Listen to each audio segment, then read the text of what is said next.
Right, we are live. I'm still working on the my.Breadth application rebuild using Python and Flask and MySQL and Bootstrap on the front end, adding object-oriented programming. That's all done.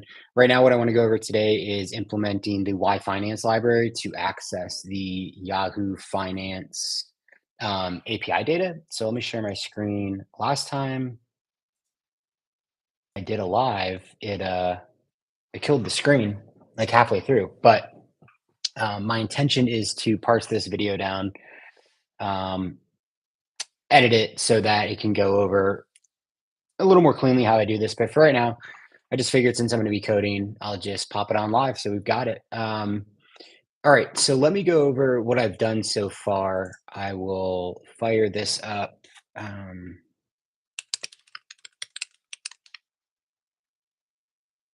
Get this going. Bring this over here. Okay, so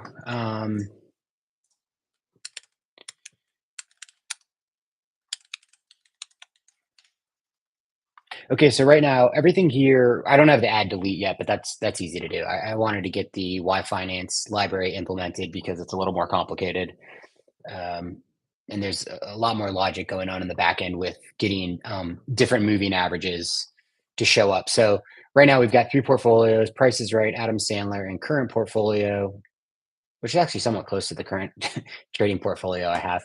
Um, and this is all being taken care of using MySQL as a database. So we've got a many-to-many relationship between stocks and portfolios, and then of course we have a user table. Um,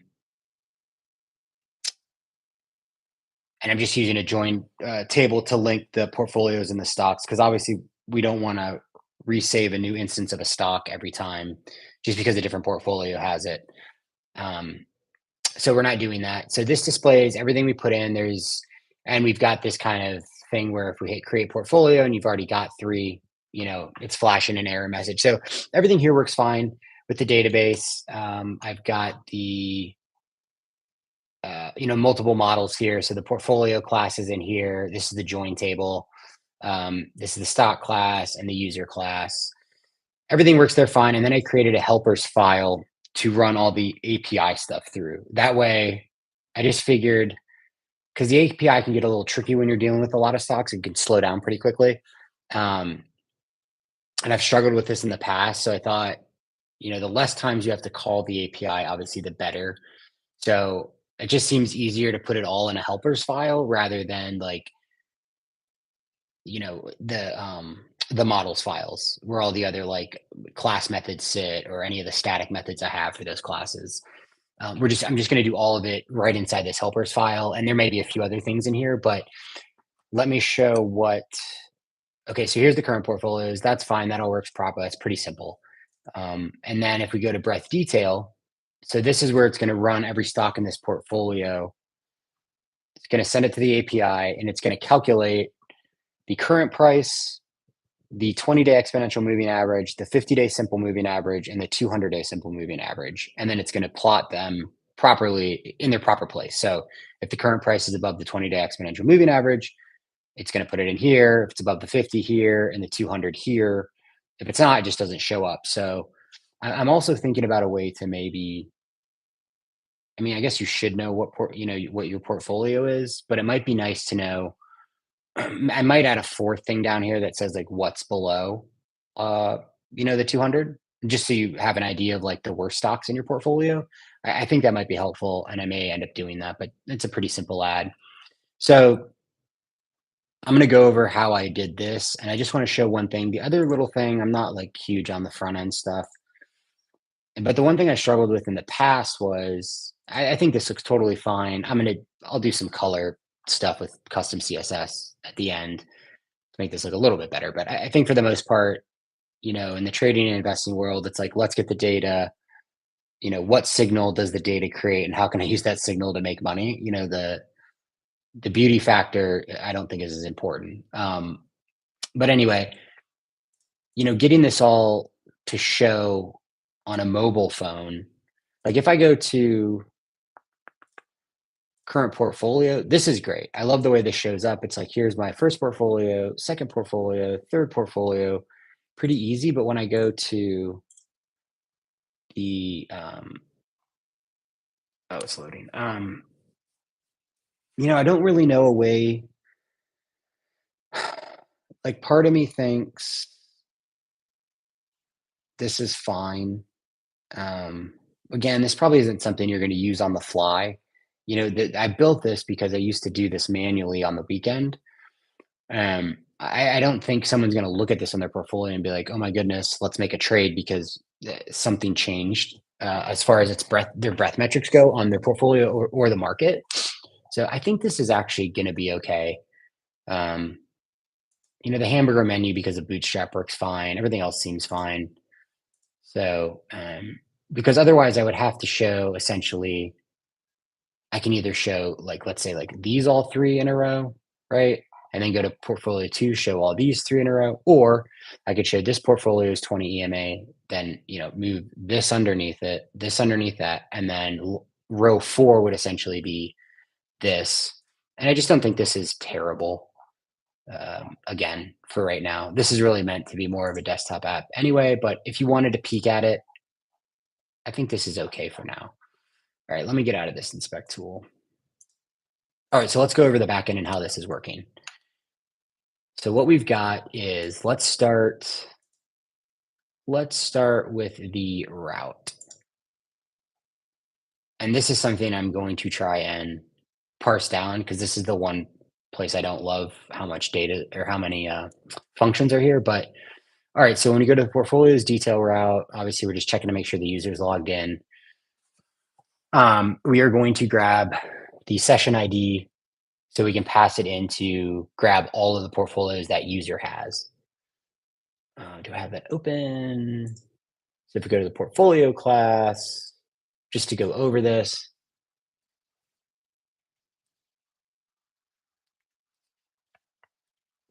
Oh, that's extremely hot. We're doing a left join, which technically you could get away with just a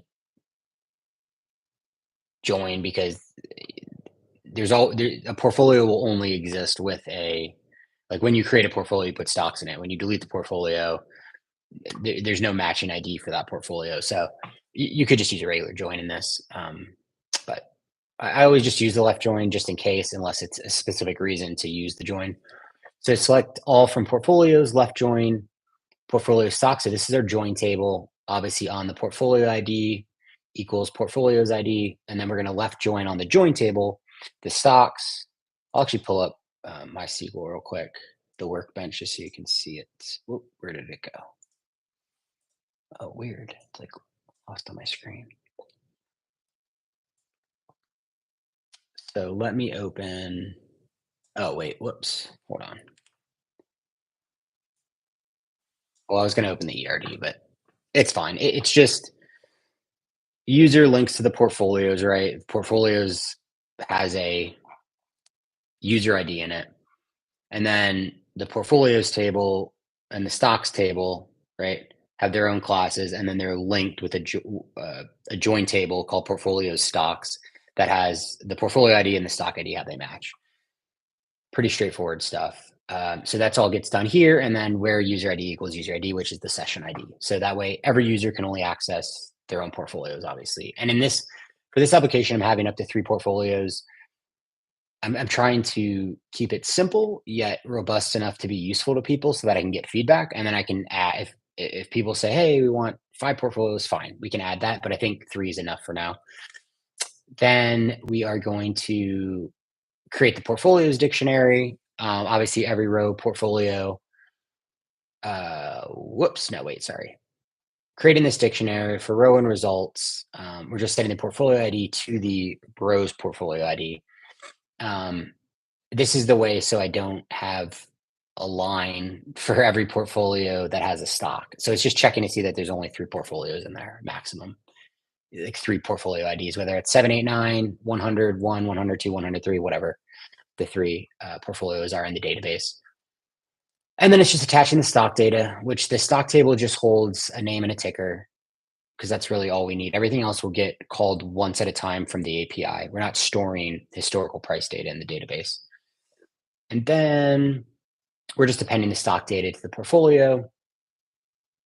Then what I've done is I've gone back. So it was easier to put it in a dictionary. It was easier for me to put it in a dictionary and check this conditional than to put it in a list first because I had way more conditionals. So what I did is I did it this way into a dictionary and then I flipped it back into a list just because it's a little easier to use in Jinja because I don't know. I would have to know the exact the three different portfolios for every user. So it was just easier to put in a list. So I just did, for value and portfolio.values because it's a dictionary, just accessing the values and appending the values to a list and returning the list. Okay, so now we've got all those portfolios for the user. So the three portfolios, whatever they are, with the stocks, with the stock class attached to each one, or a list of stock classes, I should say, attached to each one. Then, in order, so the interesting thing about the way I've done this is I had two options. I could have made it so that this function here called ma compute yf, which is for yfinance, I could have made it run the EMA 20, SMA 50, SMA 200 all in one. But it can, but it asks you to tell it which one you're running each time because I wanted this to be a more versatile function going forward. I may revert and just make a function that makes this a lot cleaner. I don't know. I'm going to decide on that today. We'll see. And I'll show you how it runs. But for right now, for each of the three portfolios, right? So this is a list of portfolios. So portfolio one is portfolios index 0, right? It's the first one in the list. Portfolio 2, index 1, portfolio 3, index 2. And then the 20, 50, 200 just tells it we're passing in and telling the function what type of moving average you want. Because the function can technically run any moving average you want to. Because some people might find it useful to use the 150, which is a pretty popular one. The 10 would be more for trading than it would be investing. The 8, the 3, like whatever someone wants to use. Some people like to use the 200 week moving average. So, I mean, it could technically do that. We just have to calculate how many days it is, trading days. And then this is because eventually I will have this. You can look at today's close or like today's current and then yesterday's close to compare how things change day to day. And I might eventually do from week to week. We'll see again. Um, so on here, that's how that works. So, and then what it does, it's appending to this. So I only have to pass in one thing to Jinja rather than, every single one of these into Jinja. So let's take a look at how this helpers.ma compute yf file works. So, and I'll just go over this helpers file. So we're just importing yfinance's yf. I don't know that I'll use this, but I have it in here just in case. We are going to do some things with date time and time delta. And then from the Flask app model, um,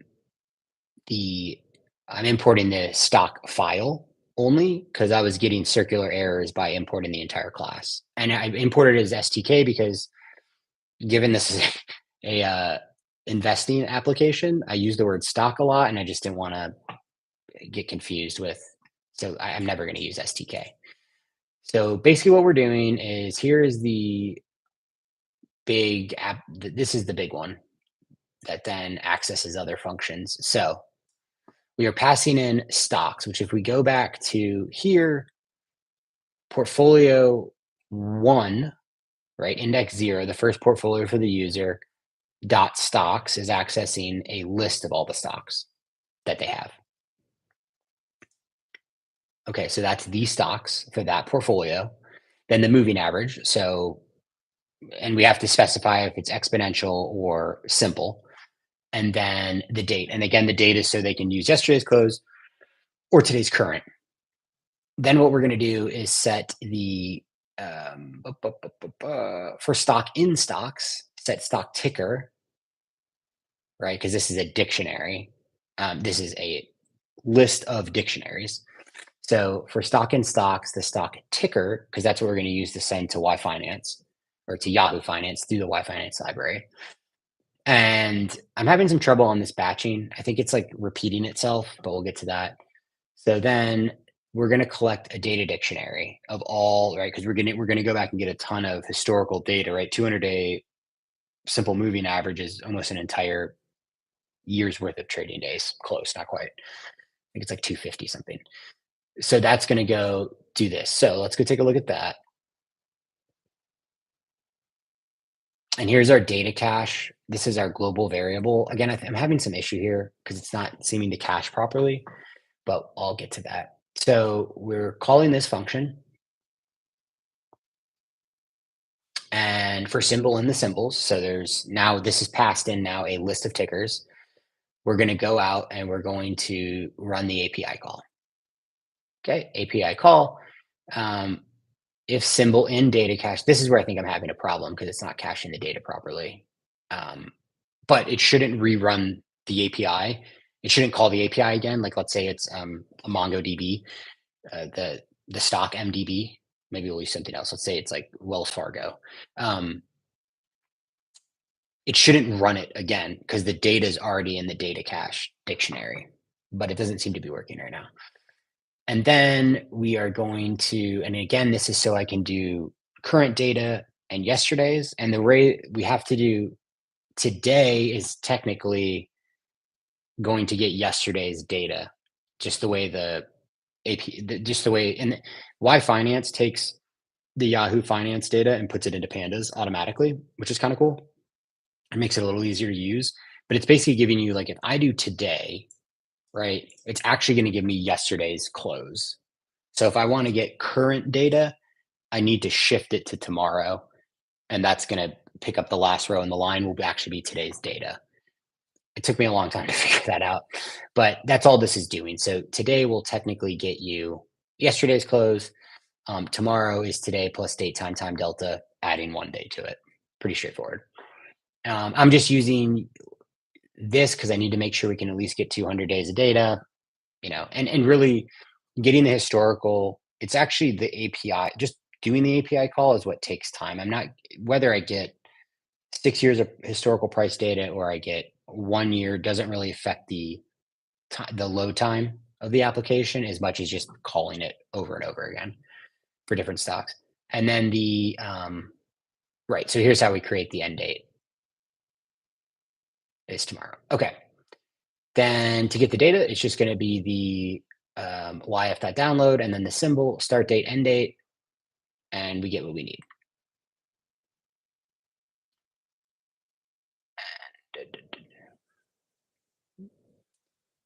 And then, okay, so we grab all the data that goes into the batched API call. So great. Now we have all the historical price data we need. We can calculate everything we need now. We have it all here in this data dictionary. So for stock and stocks, right? So now we're going to go through the stocks and we're going to access it again because it's a list of dictionaries. We're going to access the name and the ticker. I actually don't even need this anymore because I did some different things,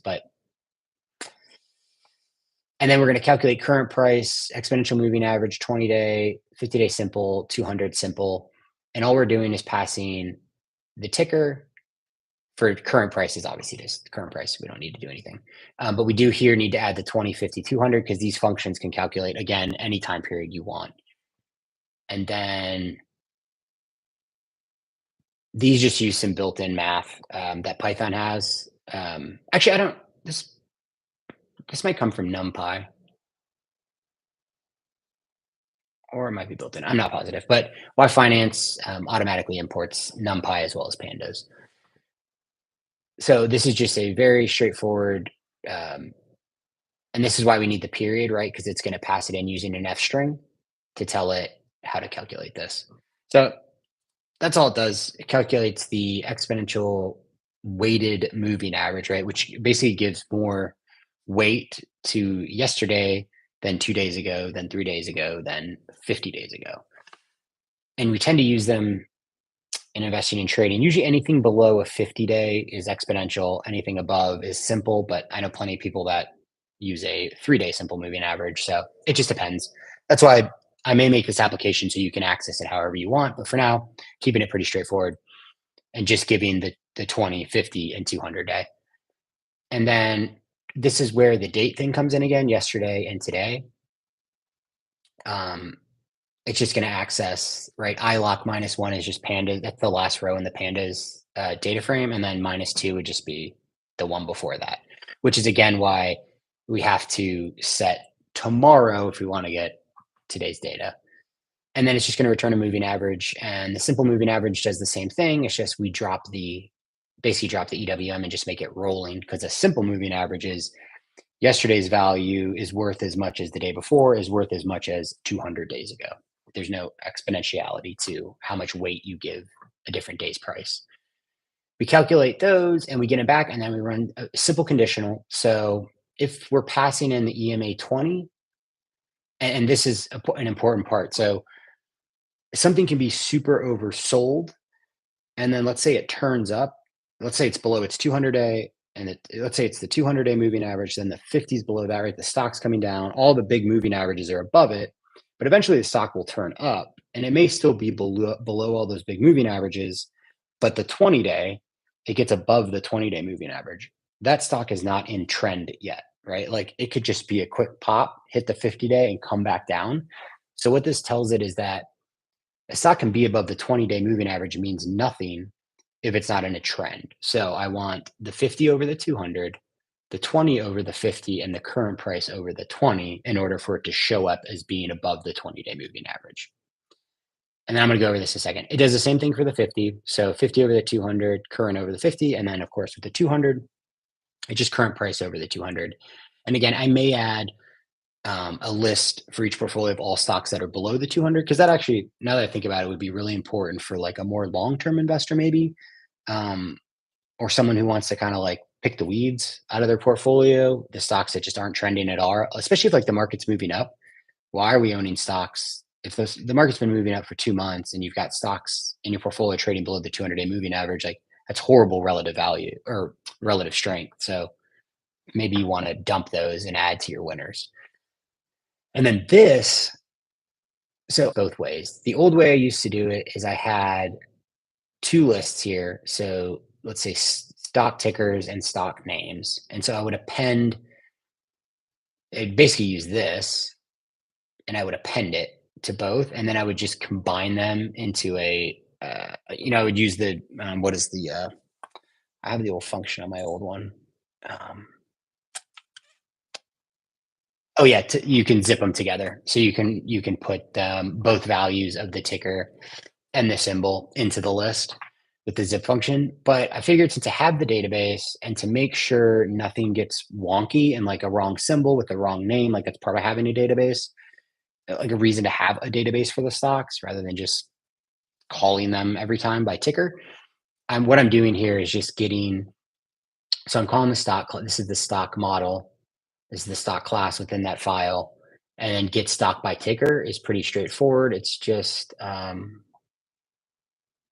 pass the ticker in. So all we're doing here is passing the stock ticker in, which we defined here in the for loop, right? Just put it in data dictionary to pass it into the SQL query. And this is just to make sure it doesn't return a zero value and break it shouldn't, but if we're we've already called the stock from the database to send it, get the API request, like it should already be in the database, but just in case. And then we'll return an object. So what I then do is then append the object to the stock list. Okay. So now I have a list of objects here. So when we go back to the route,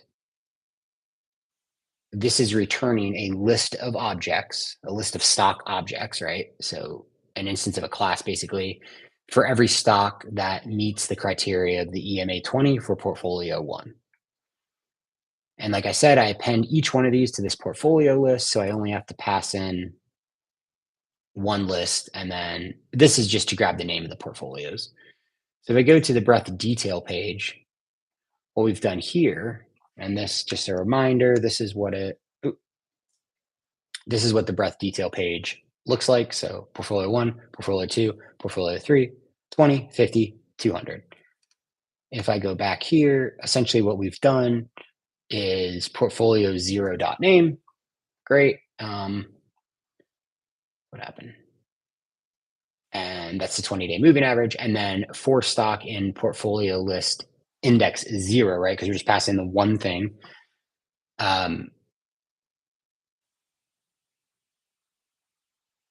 Yeah, so this would be portfolio one's 20 EMA. If I go back here, right, this is index 0, this is index 1, index 2, et cetera, et cetera. Then we see, and then here we have access to the object. So we can just do stock.ticker, stock.name. I think this makes sense. I guess it would have been just as easy to back here use the zip and get a list of the stocks and their tickers. I mean, either way, I don't know. I just wanted a little more practice, I think, too, messing with objects and dot notation, because sometimes it gets a little confusing, right? When you have, you know, dictionaries and then lists and then objects and then to go to the API, you need the same, you can't I can't pass an object through yfinance methods and then expect to get something back. So I have to break it out of the object anyway, send it, then when it comes back, right, it's coming back as JSON data and then getting put in a pandas data frame. And then it's just the ticker attached to its historical pricing data. So there's no, that I know of, there's no way to get around that. So when I get the data back, I don't know, it just makes sense to me to put it back into an object so that my Jinja is clean, because on the portfolios page that displays all the tickers, we're using objects here as well. So that was actually a little more confusing. But because we had appended stock classes, stock objects, a list of stock objects to each portfolio. So it's index, then dot notation, then index again, but then we're using a data diction. Then we have to do a key value or a key here for it's a little confusing after a while, but this is basically how this all works. So I guess a quick review how we get to here is just we have current portfolio with all our stocks. Then we go to portfolio detail, and you can tell how long the APIs take. I mean, it's not that long, but it's probably 10, 15 seconds. But there's not a lot of stocks here. I've done it before where you have 100 or so stocks, and it can take about 30 seconds. And if I go back here, all we're really doing is grabbing all the portfolios and their stock classes and their list of stocks attached to each portfolio. We are then running a function here for each portfolio and each of the moving averages calculations we need. And we are passing in the stocks for that portfolio, telling the function which moving average calculation we want to do, and then whether we want it to be today's data or yesterday's data. We're going in here. Again, you can see we pass the stocks, moving average, date. We set an empty list. We go and fetch all the different tickers for each stock in the stocks. We send that to our API call. I'm having an issue with the cache, so I got to figure that out now. That data is coming back. All our historical data is coming back in a data dictionary. We are then grabbing, again, I don't need that. I'll delete that in a second. We're grabbing the ticker from there. And then we're just calculating current price, the 20-day EMA, the 50-day simple moving average, and the 200-day simple moving average for each stock. We're running this conditional depending on which one we're looking for. We're making sure that it's not just above the moving average, but that the stock is in a trend. So the 50-day above the 200, the 20 above the 50, and the current price, obviously, above the 20. If so, we are going to append an object, the stock object,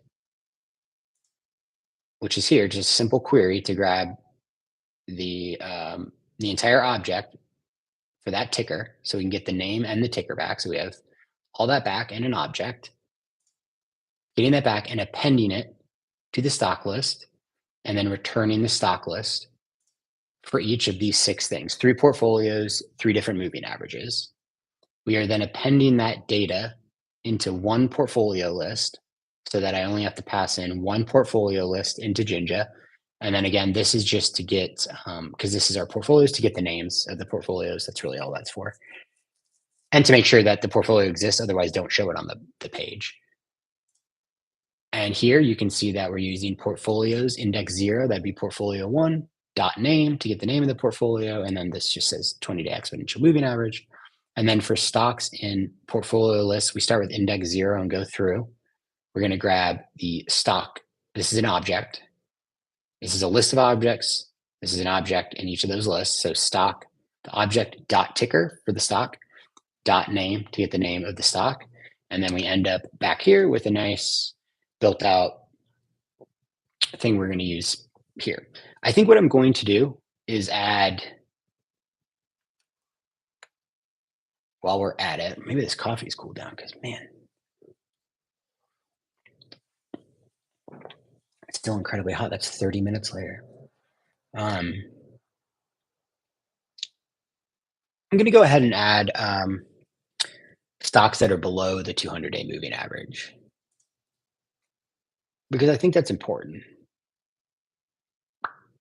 And then I will eventually need to calculate a summary page. So the summary page is going to show the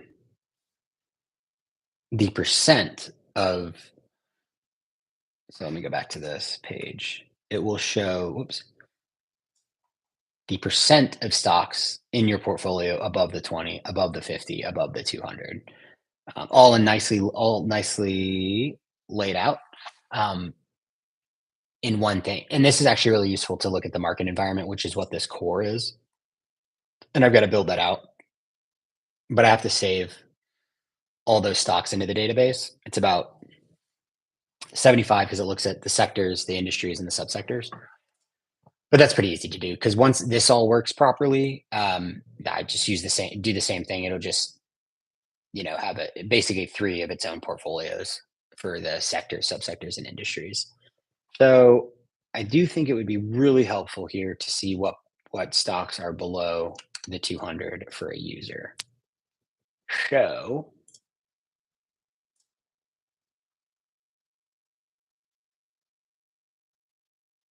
maybe we'll just call this like below.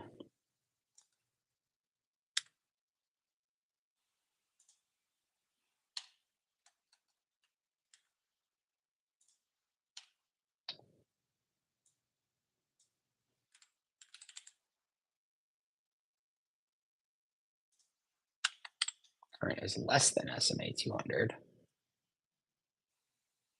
We will do this. Then I will need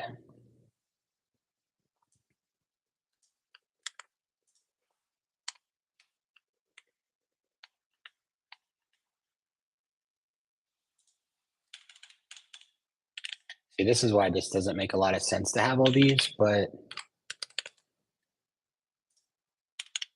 at this point, I'm trying to just make sure it all shows up properly, and then I can go ahead and mess with everything else. So let's do below 0. This would be 1. Below, and call this below.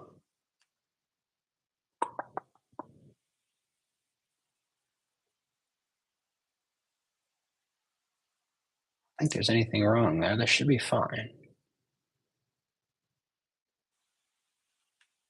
Save that. Save this. And then I just need to copy this so I have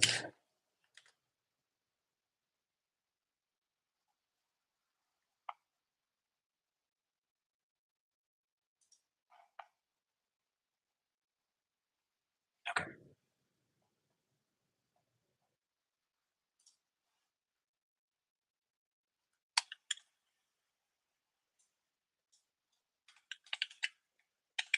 Below 200 SMA, and then we'll copy this.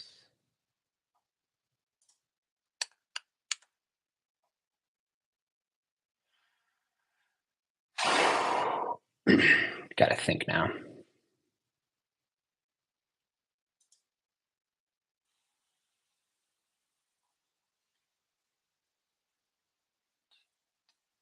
There's 9 of these.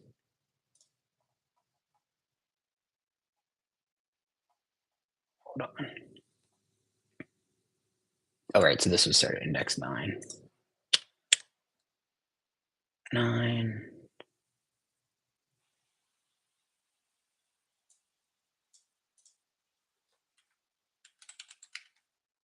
Be something like that. 9. This is fine. That's good. This is 10. And this is 11.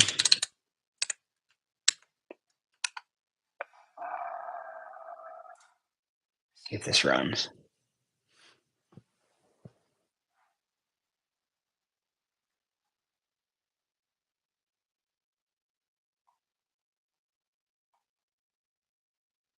This can't be correct though. Oh, something's happening here. What's going on?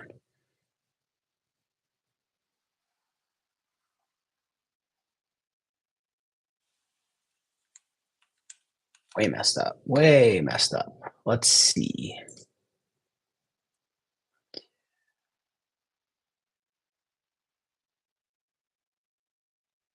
Oh, because I'm not updating this.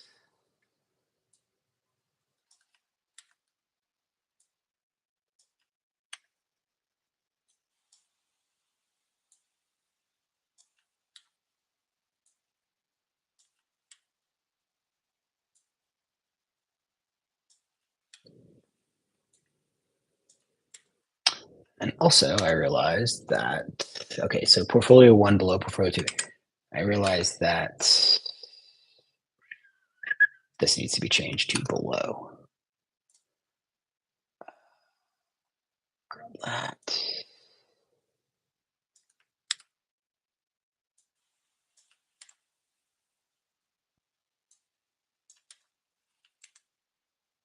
Okay. Let's run this again. See what we get.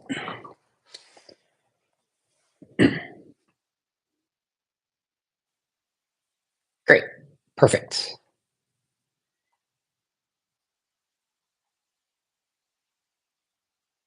Actually, a little surprised this is above the 200-day moving average, but okay, great.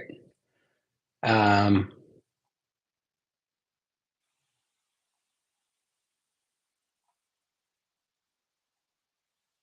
sweet, sweet, sweet, sweet. Okay.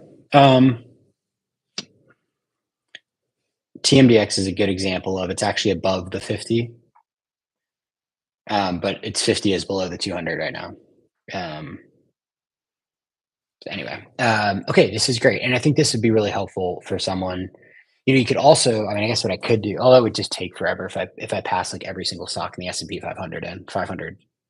I've tried to do like um, net high, net lows on the Nasdaq, which is I don't even remember how many thousands of stocks, but it breaks. Like the you get like an error on the page because it's not loading fast enough. So I do not use it for that.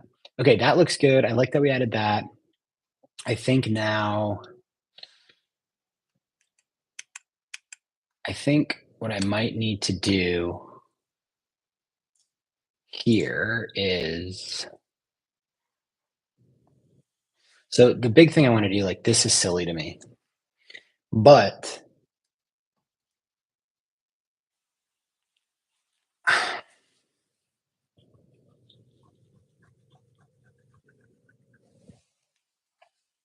I'm trying to think. I mean, one thing I could certainly do is literally get rid of this line and just put that inside of here. That gets me half the lines. I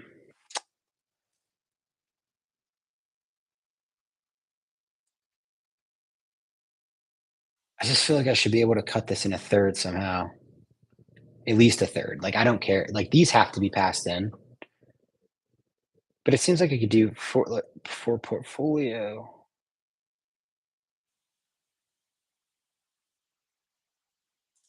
I guess I could do something like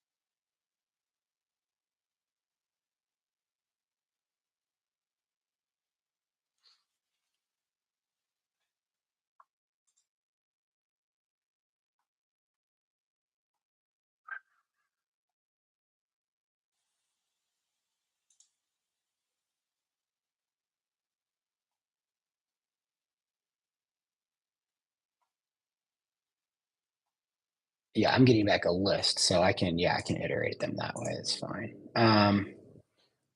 Share there for a second. I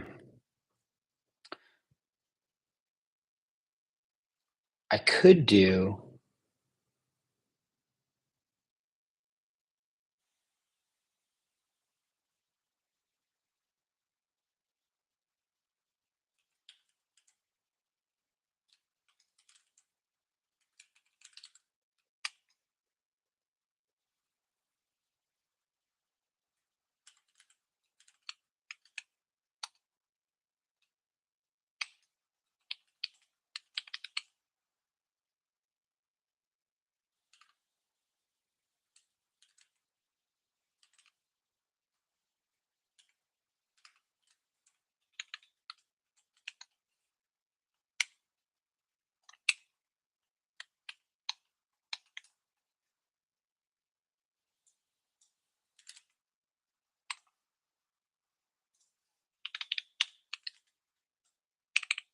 Oops.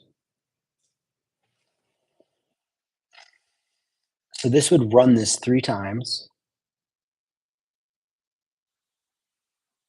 Oh, and I would have to do the below.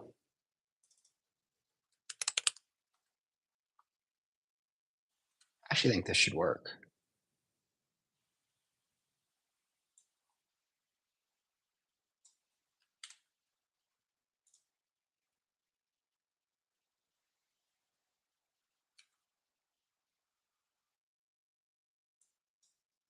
It's gonna mess up my Jinja, but all I really care about, I just want to see that this prints out properly. So let's run this. This is gonna look all weird.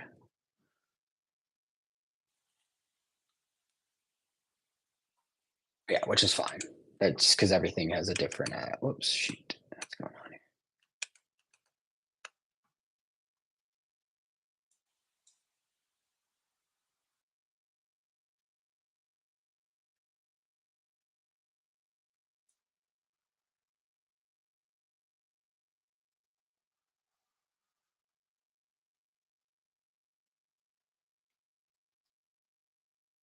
So I have a list of lists. So this would be okay. So this would be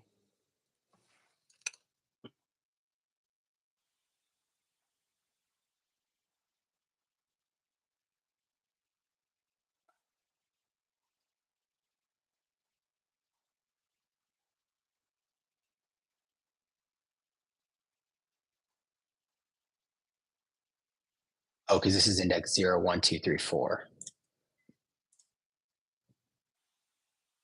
It's a heck of a lot cleaner. Um, Pardon me, it's changing all this because then I got to go back, but that's fine. Whatever. Because that's index 0. That is correct.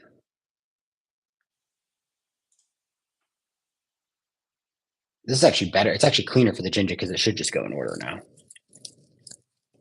Oh, shoot. No, it doesn't because.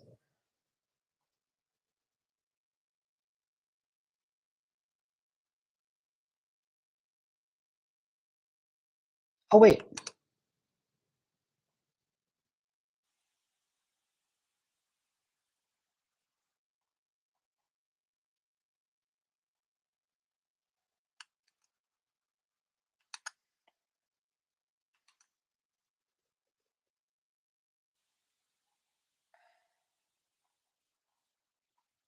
It does go up until 4. So this is actually. Okay. So the 20-day 0 should be 1.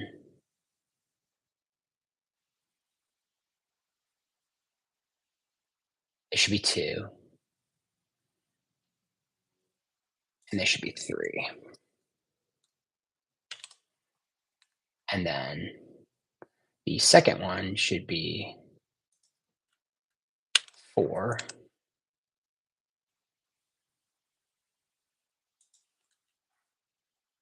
5,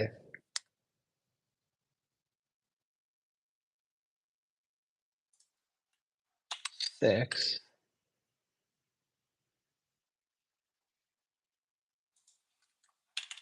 7, and then the last one for each, 7, 8,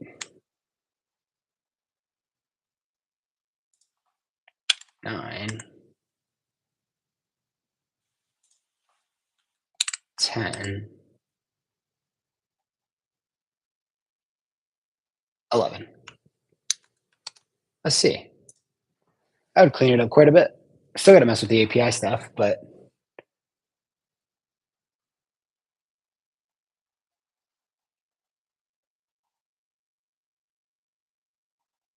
none of these are below their 200. AISYM LMD affirm. Is that all I have in that? Oh yeah, it is. Okay. Huh. That works. All right. Well, that made it a lot cleaner. So now we just have a couple lines of code instead of, yeah, I think this is good. Good, good, good, good, good. But that's much cleaner. Get rid of all this craziness. Okay. Much cleaner route. Much, much cleaner route. I don't need the print statement anymore. Look at that. Look at that. All right, clean. I guess the only other big thing is with the API, because right now I'm not calling that many stocks. It's not that big of a deal, but I will have to eventually call more, and I can tell by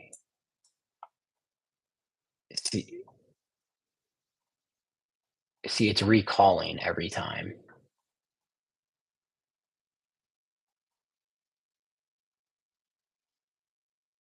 So let's see. This would be, yeah. So it runs the query, gets the portfolios of stocks. It runs every stock,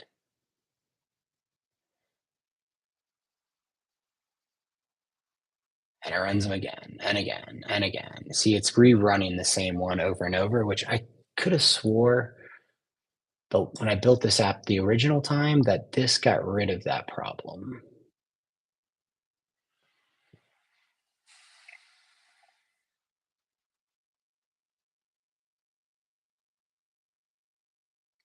If symbol in data cache. I guess we just do this. It's a global variable though, so how's that gonna? If symbol in data cache. Turn data cache symbol.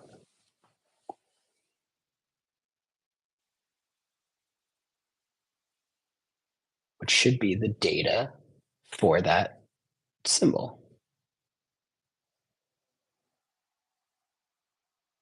It's just like that's not. Do I have data cache maybe somewhere else? Symbols. If symbol in data cache.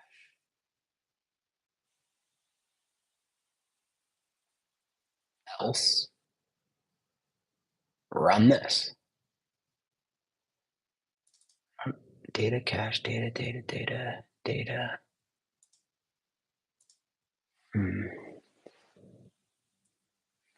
don't know. I'll have to look into this further, but I think for now I'll take a break. But at least made some headway. At least made it so the route is much cleaner, which is wonderful.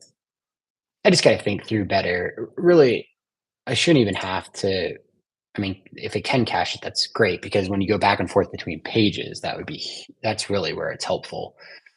But even then, and I know why it is. It's because I'm running this for every moving average. So every time there's a moving average, it's going and doing this API call. But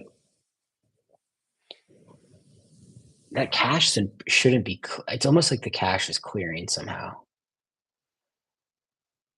So I'll look into that. But it's great. So at least we got somewhere and got to go over some of the stuff. So we can. That's we'll stop sharing and yeah, that's all I got for today. So hope everyone has a good one. See you.